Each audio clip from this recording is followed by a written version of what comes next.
Hello, everyone. Welcome to today's episode of the Daily Sip. It's Friday again. It's quite frightening how fast time is going. And I've been really looking forward to this all week, actually. Ivor has become a good friend over the years with our love and passion of all things accessible travel and just travel in general. And we've been lucky enough to spend a few times in the same country and have a catch up. You've even been to the bungalow, haven't you, Ivor, once? Yeah, right. So, Hello. first of all, thank you for coming on the show, Ivor. Yeah, well, thanks very much, Martin. Thanks for the invitation. It's a pleasure to have this sort of free and easy talk with you and with a few people listening in, of course. Just a But few, yeah. we don't get a chance to talk very often, actually, and I think that's it's a shame, but it's also very good to get an opportunity to talk with people nowadays. We use so many emails and other mechanisms to find our way around, but it's really great to have a chat. Yeah, absolutely. And that's what I've loved about this format. I wouldn't have been able to do it. And we're obviously going to get very stuck into COVID-19 a little bit later. But, with all the, particularly spring and summer, I would have been jet setting for some blog stuff and going to conferences in England and the UK. And, I wouldn't have had the time and space to do this sort of thing. But the amount of people that have come on the show, some I knew very well, like you, some I hadn't literally spoke till they came on the show, but all of it was just so insightful to have that time to just shoot the breeze, as they say. Yes. Yeah, sure. Maybe I just say a couple of words about myself, But because that was my next question. But absolutely, yes, go for it. yes. As it says on the text on the screen here, I'm from the European Network for Accessible Tourism, which is a non-profit organization that we started already 12 years ago based in Brussels. But just to step back a bit further, since you get to my age, we have certain history. Uh, I've been working in the area of environmental psychology, actually, to start with. And I was working on research projects to do with things like the design of prisons in the UK, Wow. to do with the locating power stations, nuclear power stations, and the problems that there were at Windscale back in the 1970s when they were talking about uh, using Windscale as a place to clean and rinse the plutonium from the whole world. Very hot topic in those days. So Right. hazard perception comes into all of this. Um, and then since I moved to Denmark in 1981, I got a job there at the Danish Building Research Institute, which was a big turning point in my life, really. But of course, going to Denmark as well. But the turning point was really around the fact that we started really getting in depth with issues to do with designing housing, buildings for people with disabilities and older people. Because this is in the 1980s now, and we had a lot of work going on in Denmark from the public sector. The government was supporting housing, adapted housing or adaptable housing for people with disabilities and older people. So it was a sort of category of social housing, Yeah. like council housing. But this sparked something in me that I was quite aware of disability issues. My younger brother had been disabled. He was actually knocked down by a lorry on a zebra crossing at the age of 6, which was quite a trauma for all of us, but especially for him. So he'd grown up with some severe problems with mobility, but I'd sort of grown up with knowing this. I had a certain background in that, and that was something that sparked my interest in this area in Denmark for improving the design and building of housing for people with disabilities. And from that came this whole range of what we were really doing was talking to the users. It was quite a novel idea in those days, but Yeah. It talking to still is people. in some quarters. Yeah, and what we were doing was post occupancy evaluation, so checking how buildings work after they've been designed and built, and people have moved in. One of the very interesting projects that I started in 1989 was on using smart house technology for people with disabilities to make life a bit easier around the home. So in those days, we had sort of a few harebrained ideas, and some of them which have stood the test of time, and others that have gone by the wayside. There was a beeper that used to tell somebody in the kitchen if somebody just put some post in the post box. Very annoying. If you're the guy who was living in the apartment, he had mobility impairments, and he found that very annoying. When the postman came at 6:30 in the morning and put post in his mailbox, he was getting a beep. Had to switch that one off. So it was a kind of a big test house that had about 14 different devices in the house. But the whole idea was that it should make things make life more easy. Of course, you had to have the right space standards, and you had to have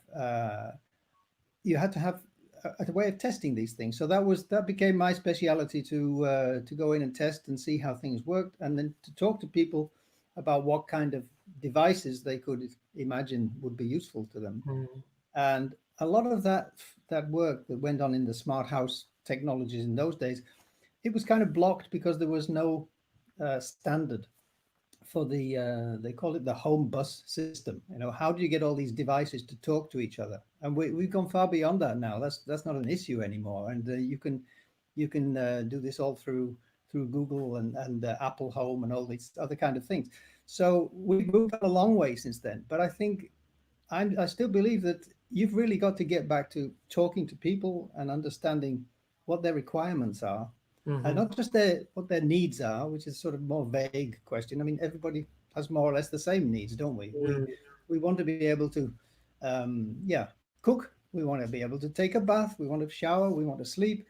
We have these generalized needs, but when it comes to the requirements, we do things in different ways according to our abilities or impairments or what other background we have.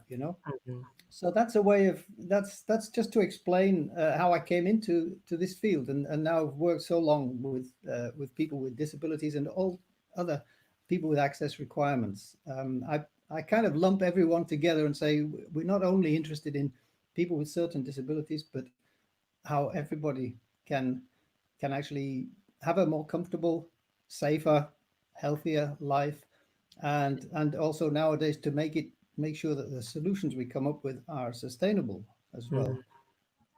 Yeah, it sounds like that time in Denmark kind of gave you almost a philosophy and a framework to apply to just inclusion and inclusive design and universal design as a general point.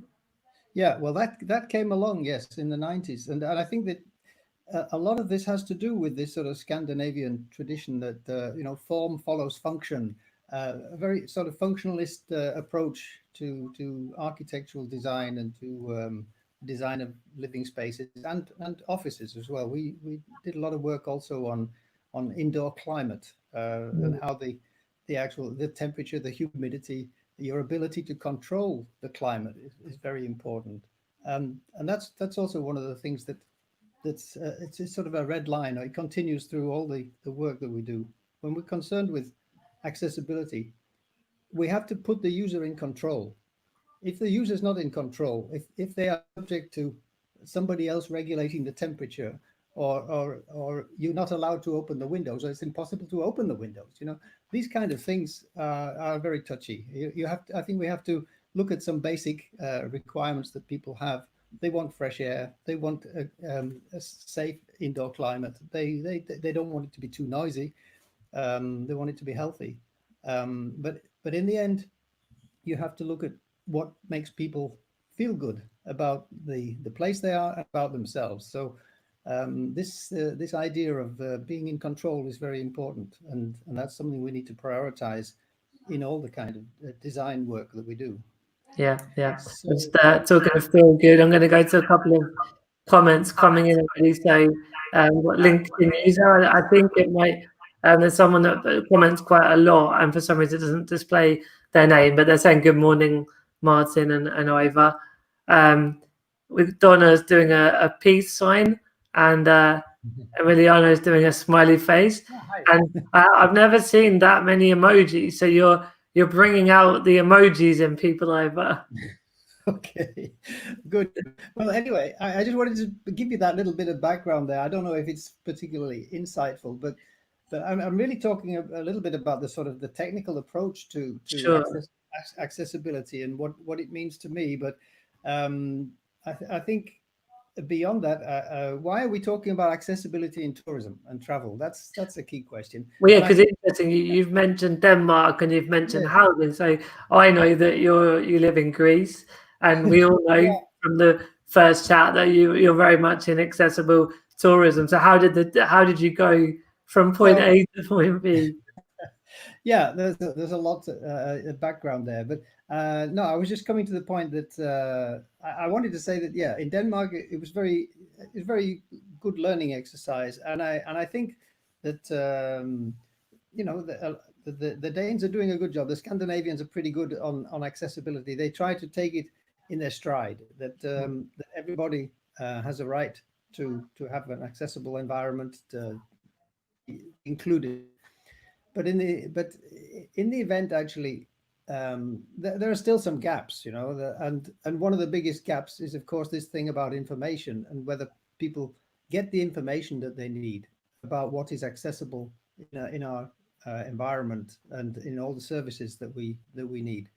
And I just wanted to say that I took this leap, if you like, or little hop from housing and environmental design and urban design towards tourism Yeah, because right through the last 2 decades of the last century, you know, a lot of work was going on to ensure that people with disabilities got could be integrated in to have housing, to have education, integration in transport, in employment, in the workplace. But there were no programs, nothing at all, really, for taking into consideration how people with disabilities could actually enjoy their leisure time and mm, actually travel and go on holiday. yeah, So the earliest work was really it was in the UK actually. There was a lot of work went on there in Tourism for All, which is still going strong. But the idea of Tourism for All kind of germinated, if I can put it like that, in the UK, and at that time, when it wasn't that long after we were looking at European level issues, I'd gone to Belgium in 1998 and worked at the European Commission for a couple of years there as an expert, and continued from there working as I do today, self-employed as a consultant.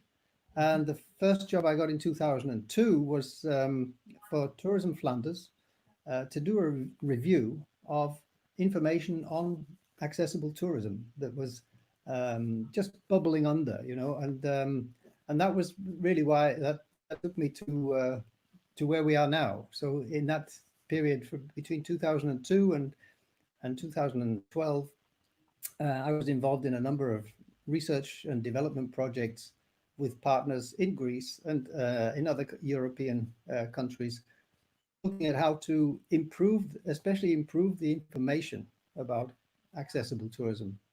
And we had this big dream. We had a project in 2005. We called it OSATE, which was one stop shop. You always have to have long, good acronyms for these European projects. One stop shop for accessible tourism in Europe, mm, OSATE. mhm, We worked with Surrey University, with Dimitrios Bouhalis, and who else was there?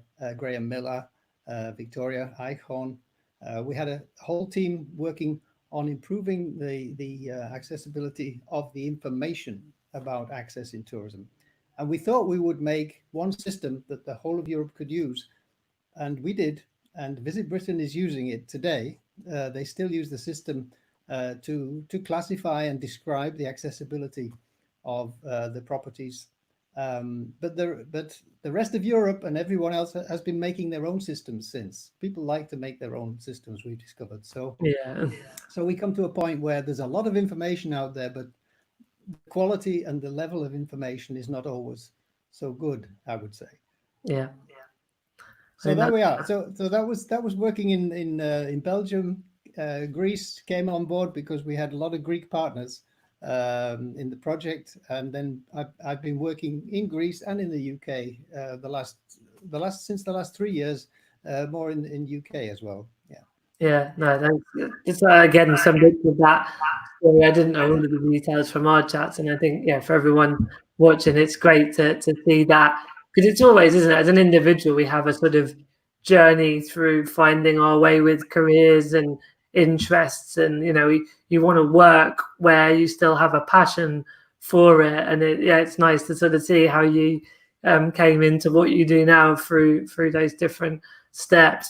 I mean, one thing you prompted in my mind, obviously, we're moving, coming from the history more up to COVID-19, as we've been doing with most of these interviews every day. But the whole Brexit thing has just not been mentioned, thank God, for the last few weeks and months. Although I hear it, it still is going on to some degree in the background. But you talked a lot about the European Commission involvement and you doing work for them, and obviously forming the ENAT, the European Network for Accessible Tourism. I mean, how do you feel sort of from 2012 to up to prior to Brexit? Or we're not yet totally out of it, are we? But how have things improved or not improved through the 2010s, in your opinion? Yeah, that's a good question. I think that the interesting thing for me has been that I've been the appointed manager of ENAT for these 12 years. It's a sort of elected post, that's all. So Okay. I'm one of several board members, and they've elected me and kept me as the managing director. And I think that that was really just a question of having, let's say, I like to be a facilitator. I like to get people to work together. That's probably one of the things I do best, to bring people together and say, if you guys meet each other, you can probably do something together. So this is really just the part of the mission of ENAT, which is to promote accessible tourism services and products and destinations, and to also promote the idea of accessible tourism around the world. So we're not just a European organization, but we really grew from 2012 or so, and until we came. So it's 12 years ago, 2008, we started. Yes. And the last 10 years or so, I would say that well, just a moment about the network, because not everyone will know, but we include national and regional tourist boards as members. Mm-hmm. We have about 100 members, and these are organizations, most of them.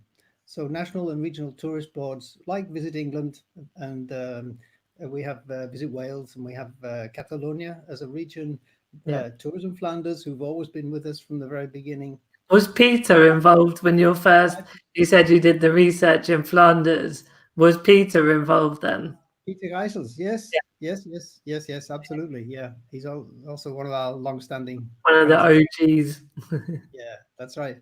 So I think, how have things gone since? I think that in terms of the effort that's been put in from the European Commission, which I can speak about, because we've actually done 28 projects as ENAT with European Commission funding. I haven't looked at the exact number, but it must have been, over a couple of million euros that we've put into the work that we've done. So working with our members as team members, we've developed a lot of training materials. We've developed websites, and we've also worked with national tourist boards like the Portuguese tourist board, and we're now connecting with the Greek tourism ministry again, which is great. So we've been putting together work for different projects. Really, we're a project-based organization. So if you want us to do some work, we have to create a project for it. We don't have any basic funding coming from the EU. We have to apply for funding, competitive tenders, competitive proposals, like everyone else. Yeah. So we've been quite successful at that. A few projects with UK partners, not so many. And I think, to put the UK in perspective, I think that there's a lot of good work going on in the UK, especially in the non-profit organizations Very, very good work. Attitude is everything is a great Yeah. example of how you can bring together people who, first of all, looking at the deaf community and what kind of requirements they have and how to make concerts and events accessible for everyone. But they take it wider. They look for all kinds of disabilities and all kinds of needs. So I think this is a really good example, just one of them that I'd like to mention. But I think what we've done, we've seeded this idea. So we have a big following. I would say 5,000 or so subscribers to our newsletter. Big following, not as many members, but a big following, and a lot of people around the world have a better understanding of what accessibility means in tourism. But we don't have the resources to actually prepare packages for customers. We're working in a B2B sort of way. So we're trying to get the businesses to understand how to make themselves more accessible to all customers, tourism for all, as we call it. And the thing is, to come back to your main point, I think there's a lot of good work going on many places. And I think the UK has been one of the front runners because you have the legislation in the UK. I'm saying you because I'm sitting here in Greece today. So Yeah. you have the legislation in the UK. It was the Disability Discrimination Act, and that then became the Equality Act, which actually requires a level of accessibility for people with disabilities by law, by right, and you can appeal against a situation that you find is discriminating against you if it's in any kind of service, and that's just such a big plus that it's difficult to imagine how important that is. When you haven't got it, you can see many things don't work well. So is it And not in a lot of well, countries then? yeah, here comes the thing. So at the end of last year or end of 2019, there had been an effort at the European level, as we call it, among the European member states, and the European Commission was pushing very hard to have a European Accessibility Act. And this would guarantee rights for people with disabilities to access to goods and services on the same level as everyone else without discrimination. Yeah. This was actually launched, and I know this because I was in the room at the time. We were with Commissioner Anna Diamantopoulou from Greece in 2010. She made a commitment to the European Disability Forum and the people gathered there that the Commission would put forward a European Accessibility Act, a proposal. And it came. It took 9 years. And then when it came, a lot of things got cut out at the last minute in the European Parliament. A lot of things were, the important things that were cut out were that the accessibility to transport was left out, and accessibility to the built environment was left out, although a lot of preparation had been done in these areas, because certain member states just simply voted against it. They didn't want to modify or to have reason to modify their national legislation in these areas. Wow. So we have on the plus side from the European Accessibility Act very good requirements now, and coming in this September, I think it is. If you have a booking website, if you're selling anything online, if you're doing online banking, anything that goes through IT, through ICT, through the web, through the internet, has to be accessible for everyone. And that's not just the public sector. That's anybody who's selling things online or working online, has their services online in Europe. It'll have to be accessible. So there's a great flurry of activity about making websites accessible to people with disabilities. That's with visual impairments, with hearing impairments, with mobility impairments, so that everybody is going to be on a level playing field. The businesses will have a level playing field. They all know they have to do it. And so they will actually gain many advantages from having accessible websites. It's the same story that we see across the whole accessibility field. If you make things accessible for people who have this or that or another impairment, you will actually make the service better for everyone. It's easier to use. And and there's a lot of technical stuff behind that. But basically, websites that are accessible, they load faster. You can see them on all different platforms, and they just work better. So why not do it? So this kind of logic, it took 9 years to bring it into position in the European Union. But I think also UK was a model for many of the things that came into that European Accessibility Act. But still, we need to go further. That's the thing. Also, because some of those things, the elements, the areas got dropped out of this Accessibility Act, it means that now the Commission will try to encourage member states to follow best practice, so identify some best practices and maybe have a kind of contest between the member states to see who can do the best accessible, built environment and transport and so on. But there are other things going on as well. There's some standardization work on the area of built environment that's been going on for a number of years now, and ENAT is involved in developing a European standard on accessibility of the built environment. So this will eventually come through, but it'll be a voluntary standard, not a legislated standard.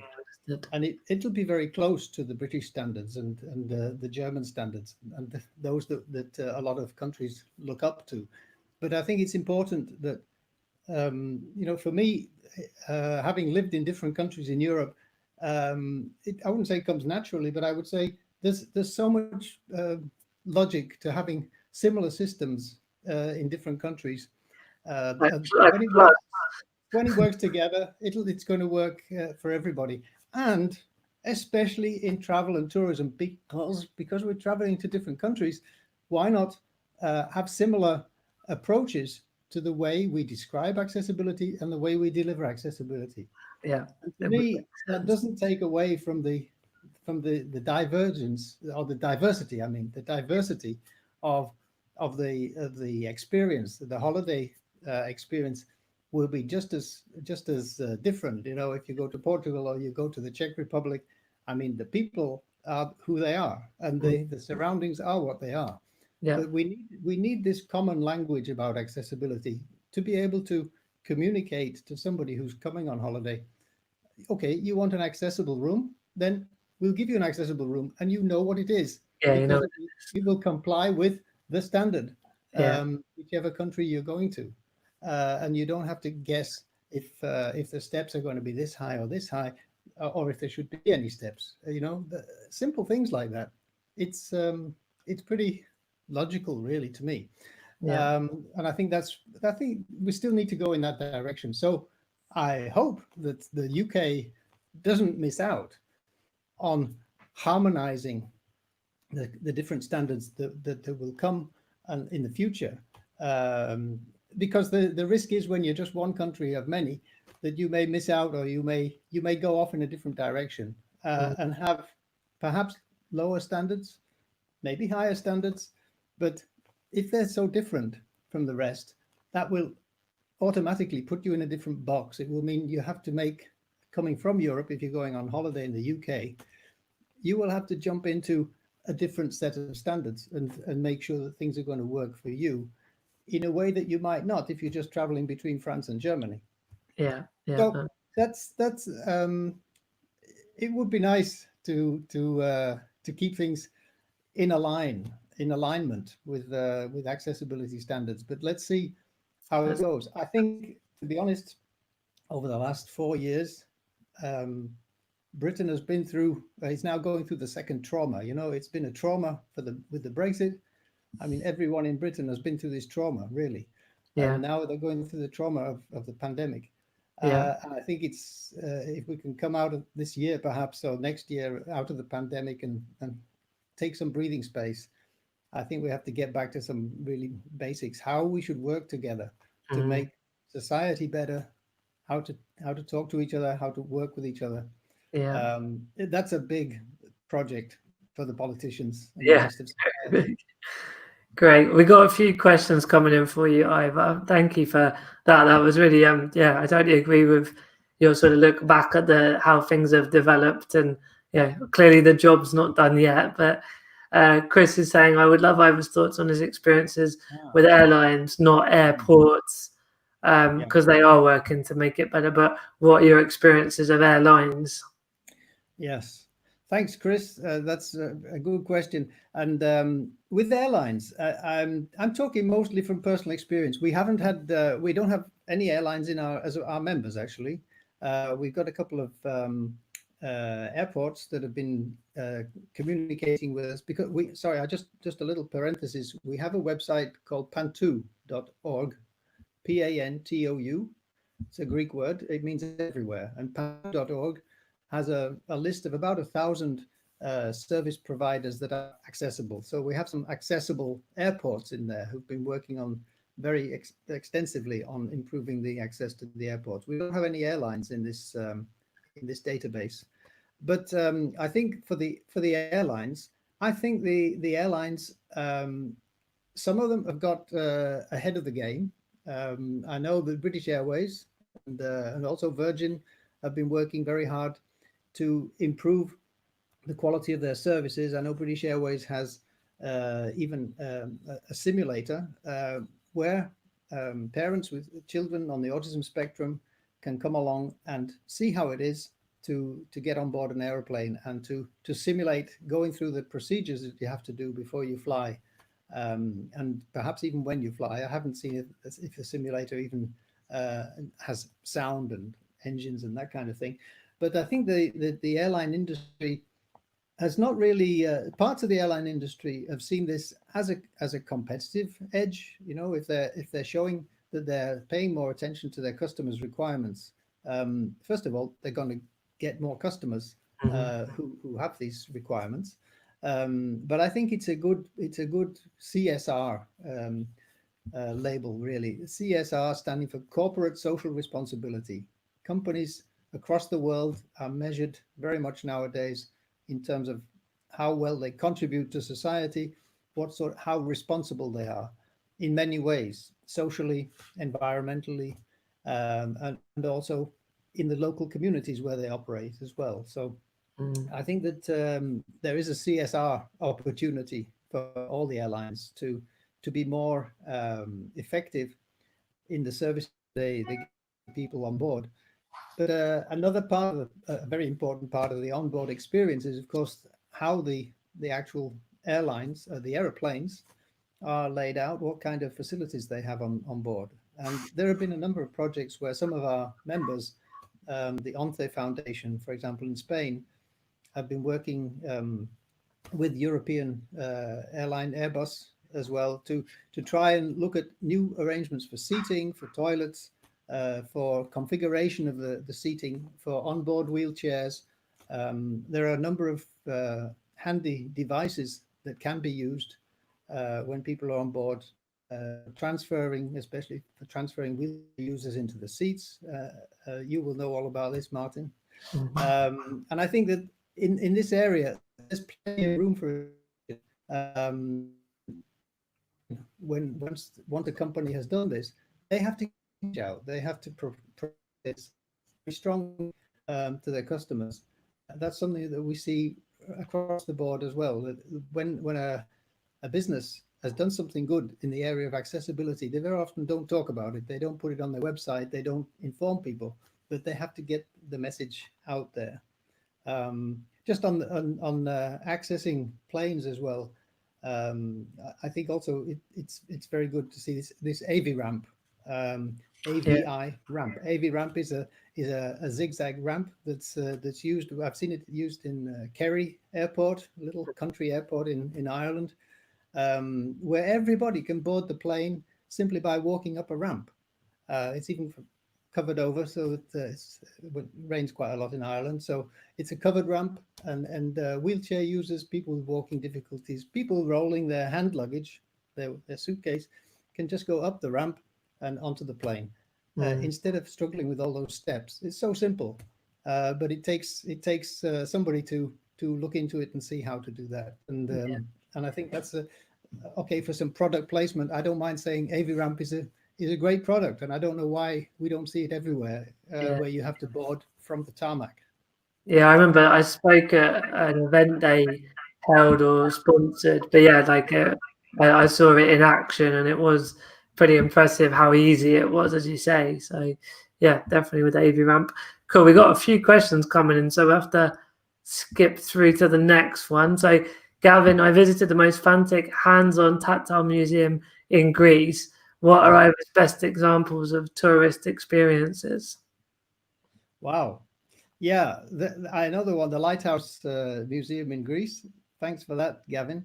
And yeah, best examples of tourist experience. So it depends what you want, doesn't it? It depends what you're looking for. I For think that accessibility, is a sort of a beacon of best practice.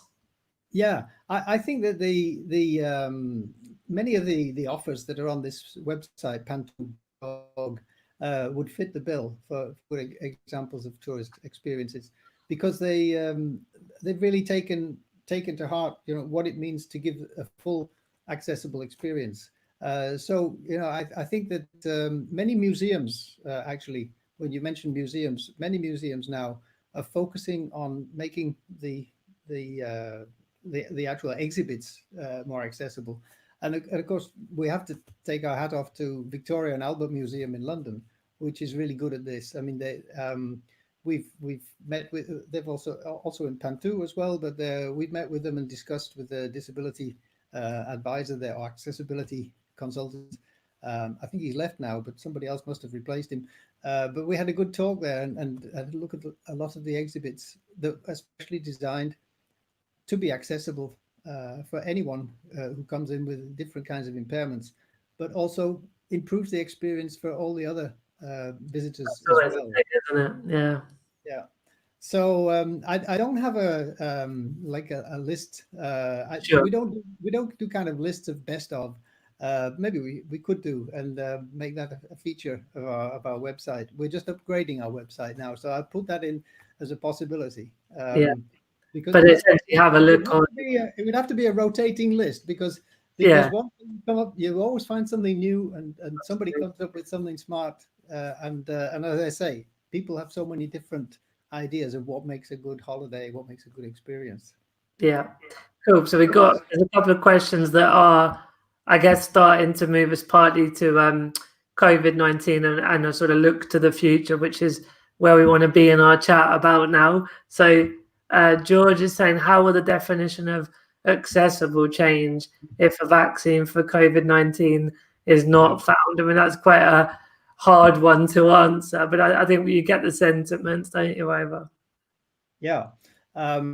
We've been looking into this. I mean, we've put up a page on accessibletourism.org, which is our website. We've put up a page there for COVID-19, where we're listing simply some of the actions that have been taken at European level and in some countries, to illustrate and to show what's happening. So we just put a link, for example, to the Greek protocols for hotels, for bus tours, for all kinds of interactions with the visitors, because they'll start coming to Greece very soon, 15th of June. I think issues to do with accessibility, particularly take the first thing that comes to mind is this social distancing. So actually, we're in a good place if we are making the social distances. It may be a meter and a half, or it may be 2 meters, depending on which country. But we're actually getting some advantages out of this social distancing for people who use a wheelchair, but for anyone who finds it difficult to move around in a very crowded space, a restaurant or a cafe, that's going to get somewhat easier, hopefully. And of course, when we see it's in the Northern Hemisphere, the summer period now, we will see probably more public pavements or public spaces being extended to allow for more tables or more seating areas. So that's something I think the local municipalities will be quite flexible about, if they want, because they want to support their businesses. I was listening the other day to a podcast from the United States. In New York, apparently a quarter of all restaurants and cafes have closed and will never open again. It's that serious. Wow. Because of course, when you think about the tourism industry, so much of the tourism industry is based around eating, about catering, about hospitality. About we meet each other, we have a drink, we have a coffee, we have a meal, and so much of our enjoyment of other cultures and other countries comes through the food and comes through the way food is prepared and so on.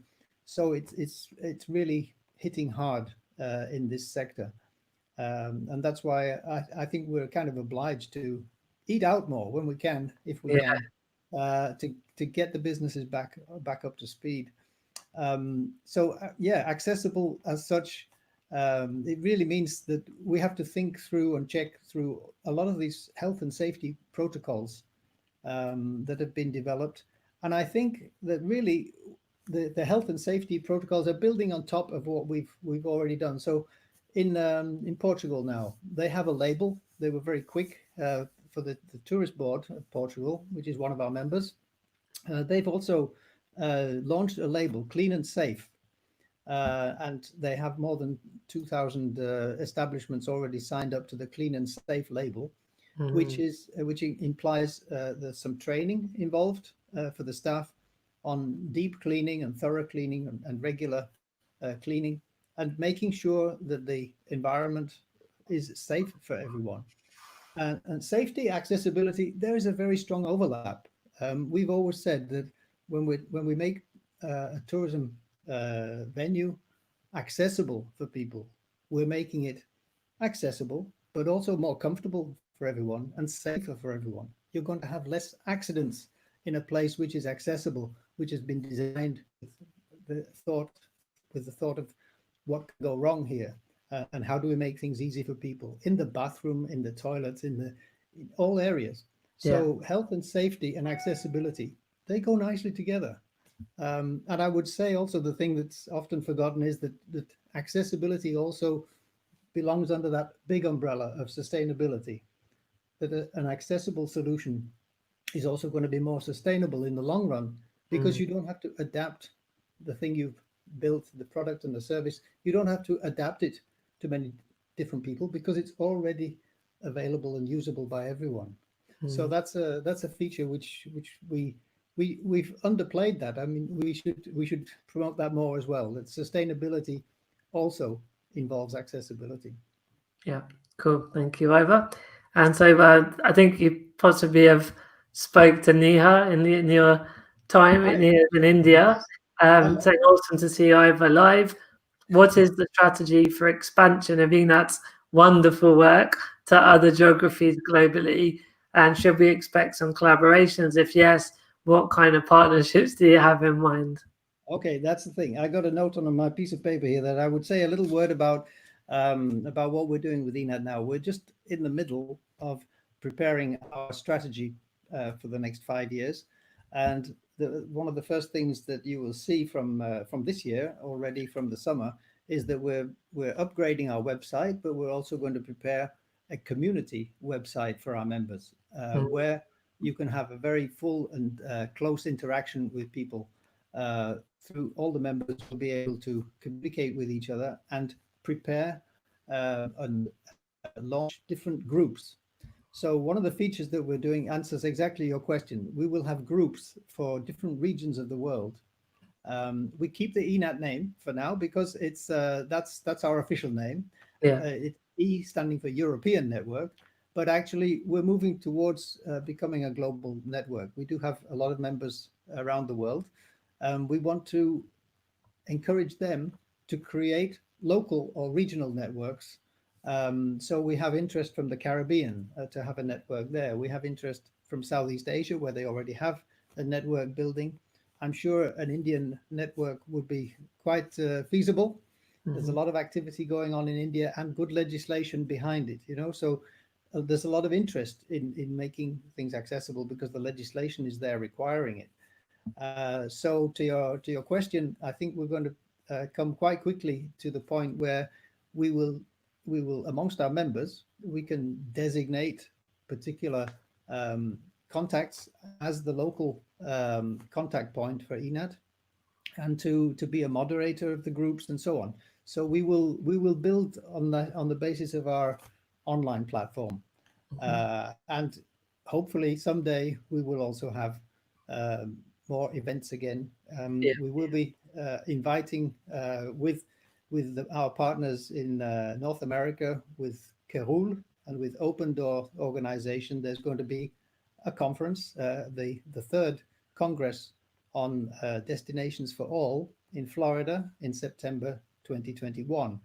That's still in the calendar, and we hope to meet a lot of people there from all around the world at the third World Summit on Destinations for All. Great. I know the other questions that come in, sort of just mentioning events and conferences being, off for the foreseeable future, but some are turning to virtual versions, if you like. I think it's got LinkedIn user. I don't know why every now and then it doesn't display the person's name, but you probably might be able to guess who's asking this over. It's what is the future for VR tech in the tourism industry? Yes, that's a good question. I think this is from my friend Selva Kumar, who himself is working in this field, and he's got me involved. He pulled me into this, and I'm very happy to join in. What we're doing with the VR stands for virtual reality technology. This is some work I'm doing on the side. One of my consulting jobs is to work on this virtual reality technology, and we're trying to develop a platform, let's say a little bit like Netflix, where you can go and have a virtual reality 360-degree experience. You have to put a headset on, and you can look all around, and you can see where you are. But we need to have somebody who can guide you, who can tell you what you're looking at, and give you a good, authoritative explanation. You can see some of these things on YouTube at the moment, but just a guide would be like when you are actually on holiday, you could get a guide that talks and walks you around the place. They would do it on the VR. What we're doing, we're just experimenting at the moment. We've got 4 tourist guides in Greece who are going out and filming with 360-degree video camera. So you get this full picture of what's going on around you. And we've used tourist guides because we've worked with tourist guides before. The European Federation of Tourist Guides, which has 70,000 members, is one of our partners. And we work with them on delivering tourist guiding for people with learning difficulties.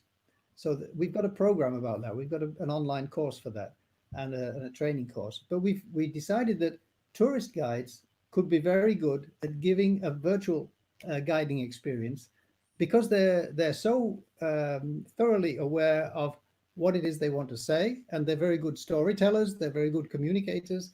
And so we've attached a camera to them, you might say, and asked them to do some small snippets, 5 minutes, 8 minutes, as a taster of what you could enjoy by coming to a different country and seeing what it's like at the Acropolis, or it could be the Niagara Falls, so it could be wherever you like. But we hope to work with tourist guides on this because they're so well qualified in this area, and also through this experimental work we're doing now, we're preparing a training handbook so that anybody who wants to be part of this service to offer their 360 videos to the virtual reality platform.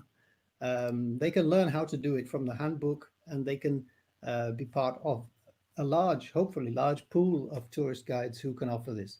And we think it's interesting because it doesn't replace tourism, but it's a way of having people who may not be able to get there to have an impression of what a place is like. But also, it's also another source of income for tourist guides who've been suffering a lot and will be suffering a lot the rest of this year because they're not getting customers in the numbers that they're used to.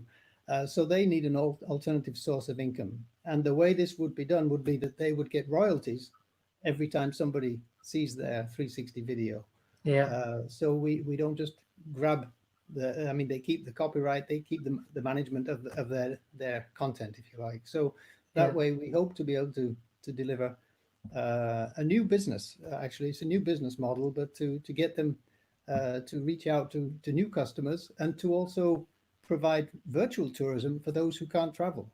So it's almost a kind of marketing strategy to excite people to come to that place because, as you say, it doesn't completely replace tourism, but for those, particularly at the moment, but even in general, that aren't able to fly, for example, they can also have that experience from home.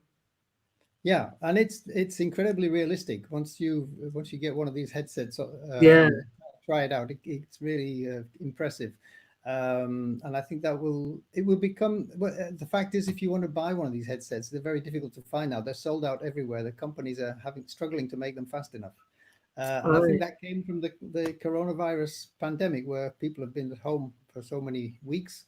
yeah, They want to find other ways of experiencing the outside world. yeah. That's But interesting. you're the marketing expert. How would you market something like that, Martin? You got the purple goat. I want to hear about the purple goat. Yeah, well, I mean, the basic premise is it connects businesses with disabled consumers. So, and it's all very much around influencer marketing and social storytelling. So, yeah, you'd have some cool videos and articles about the product and the why it's important, why people have founded the business, so why you've got involved. I think as a consumer, we're interested in the founder story and the backstory as much as the product and its features and its benefits. I think there's a lot around the why. And yeah, you disseminate it through influencers and paid social advertising and all those kind of tactics and strategies. Obviously it would vary case by case, but when you were talking about the VR business, my brain was sparking off a million ways that you could get that out to market. But obviously, as you're saying, with that particular product, it's a very emerging, new It's product emerging. in a new industry, and I'm sure there's various creases to iron out and all that kind of stuff. Yeah. But no, that sounds a very exciting prospect, though. And also you see the obvious reason why my friend Selva Kumar got into this was that he's a wheelchair user himself, and so before he goes somewhere, he needs to check what the accessibility is like. And Yeah, with equipment like this, you can do a lot of checking around. You can look at the whole area, but also in the next version, we would actually be able to offer this service live. So you could have a tourist guide to go to a certain place and show you something, and that and would be interact and have and banter. interact. Yes, so Yeah, that will be like the higher level the Rolls Royce one. Yeah. subscription. Yes, that you could get a subscription like that, so that you could actually get a tourist guide to take you somewhere. Yeah, yeah, no, that sounds amazing. Look, I mean, I think tech has been an enabler and leveling the playing field in many ways, particularly with COVID-19 and lockdown. It's home education, home working, home leisure has been the norm while everybody's on lockdown. So I think there's a lot tech has done up to now. And I mean, when you just said about when we were building a Commodore, the key part of that being a better offering was the photos, because when you just read even a very detailed accessibility statement and guide, it's that other person's judgment of, oh, there's a wet room, brilliant, but has it got a lip? Because if there's a lip, I still can't get into that wet room shower. But a photo, where you are with it. So I think that there could be a lot around the VR technology of, okay, is that hotel in Portugal truly suitable for me, not a blanket statement for all wheelchair users? Yes. Well, we do try and get around that also with we have also a program called the World Tourism for All Quality Program, which we offer to hotels and businesses, and we take them through an access audit. I mean, we believe that you need someone who's got the training in how to do an access audit, make sure that they cover and tick all the boxes, and Yeah. then using the international standard, ISO standard for the built environment, we've created checklists for all kinds of different environments, and in that way we cover all those check boxes that you just referred to, like the threshold or the lip and the Yeah. roll-in shower and that kind of thing. So we do believe that there's still a place for that, because Oh, most agree. Yeah. in most cases, access. This is what the business can run to, can afford, and can do. They can do a certain amount through a self-assessment if you have a very closely and tight questionnaire. But really, the best way to do that is through an access audit. But I think the new technologies that are coming on board will show us new ways to capture that information and display it to the customer. Definitely, definitely. Well, we're going to wrap up in a couple of minutes. I'm going to get a bit. I haven't stopped since 8 o'clock this morning, and I'm going to get a bit of lunch before I've got back-to-back meetings this afternoon as well. But before we wrap up, was there anything else that you wanted to mention on the call today? Yeah, I think I've been through most of it, really. I would just come back to the point that I made early on, that I really think that we're in a position with an accessible tourism network to reach out to a lot of businesses. We still need to reach out to a lot of businesses that are really still just becoming aware of accessibility. It's quite incredible to think of that. But I think a trigger for a lot of businesses is that they can see that there's an aging population, there's an aging population of travelers who are actually, many of them travel several times a year, and we need to think about how we can create a real good alliance between people with disabilities and older travelers who don't often see themselves as being disabled, but they Sure. have many of the same kind of issues when they're traveling as someone with disability. And I think we can learn so much from each other, but we really need to target the big businesses. So airlines that we heard about before, and the global hotel chains, they all have their own brand and they have their own approach to accessibility, but they could do a lot better. I think they cut a lot of corners. If you go to a website and try and find out the accessibility information, you can't find it for many of these hotels. Right. A few you can. But I think we've got to work on that, and we've got to think about the quality. I know you had Fiona Jarvis on recently. You've got to think about the quality of the built environment, the quality of the service that you give, and show that, with accessibility you get a higher quality, and that's what everyone wants. And it is, there's a lot of things around disability and a narrative associated with it over the years. It's kind of crazy some of the things that get said and done. But yeah, to think that why would disabled people not want quality alongside functionality is just crazy, really, isn't it? Yeah. I mean, I think we've learned a lot from having design teams working together with people with disabilities to really to find good solutions which function well but also look good, and why shouldn't they? Yeah. I just tell you one last thing, because we have this amazing device in Greece, the Sea Track. Have you heard about that? It's a little it's a seat on a ramp on wheels that takes you down on the beach into the sea for bathing, and you can use that pretty much autonomously. You transfer from your wheelchair, you get on the Sea Track, and you roll into the sea. It's all works with electricity from photovoltaic panel. We just got two of those at the beach near where we go, and two ends of the beach.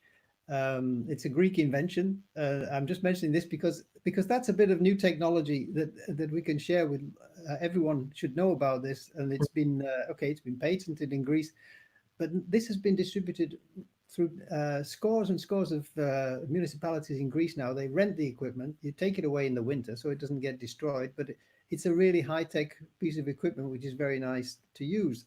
And that is giving independence to people. And what it's also done in Cyprus, where they also have it, it's extended the season there. So they get visitors coming right through from Northern Europe who still want to go swimming in October and November. The Cypriots don't, but people are very happy to come and use this equipment. It's actually extended the season. And these are always placed close to a taverna or a restaurant. There should be accessible toilets next to them, and they also include accessible parking. So looking at the whole picture, I think an example like that, and that's a very small example. Somebody asked earlier on about examples of accessible tourism, and it's a small example, but it's a huge step for people to be able to get over a pebbly beach and to get into the sea and back again with no hassle. Something like that is thinking out of the box, and we like to promote those kind of things through ENAT and try and, as I said before, I like to facilitate and get people to work together to produce new ideas and to adopt solutions like that. Yeah, and you're doing a great job of it, Ivor. It's been amazing to see all the goings on and the VR idea and all the other things bubbling around. So yeah, it's been great to catch up. One more thing from the comments. Donna Valente says virtual photo walks is an org that provides this kind of VR service for people with disabilities. Okay. So mention that. But yeah, I think that brings us to an end. Everyone, thanks for watching today and for your questions and comments. And obviously, if you're watching the replay, feel free to get in touch with myself and Ivor of anything after. It doesn't matter if you're not on the live. And yeah, really big thank you, Ivor, for joining and sharing all your knowledge and wisdom. Thanks for the opportunity, Martin. It's been a great conversation. Thank you. Pleasure. And I'll see everyone else on Monday, because as I said, it's Friday. Losing track of the days, but have a lovely weekend. And yeah, we'll catch you next week. Bye-bye. Thanks. Bye-bye.